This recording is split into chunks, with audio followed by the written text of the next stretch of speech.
चारों दिन के बाद जिंदगी खुल के जिले रे बूची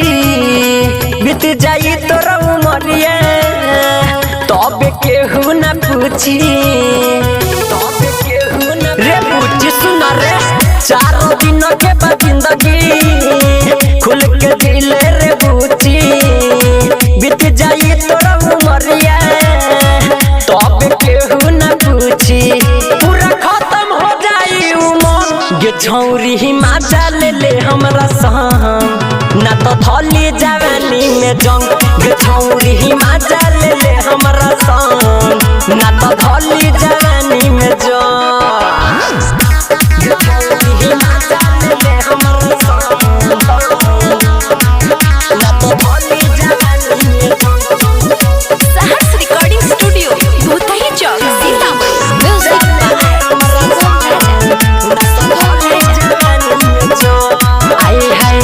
लेते डोज मोट हो जाइबे बारे तू पातर रे लोह गावा के आगे तना बनना सुपातर रे छौरी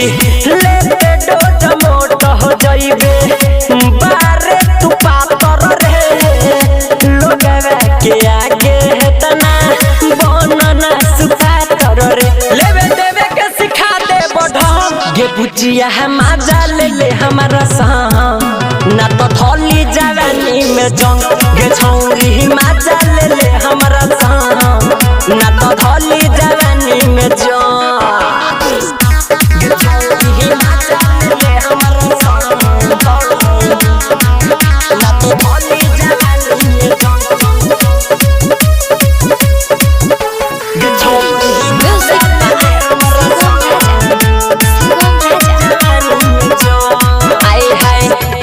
के सरकार के पड़ल बाहरे तू फेरा में प्यारे अरुणा वाले जई है तोह के अपना डेरा में ये बुचिया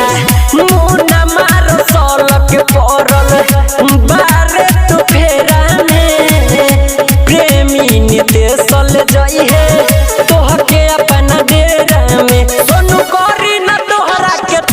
गे सुगिया माजा ले हमरा संग ना तो थली जवानी में जंग गे छौरी माजा ले हमरा संग ना तो थली जवानी में जंग। सहर्ष रिकॉर्डिंग स्टूडियो भूतही चौक सीतामढ़ी।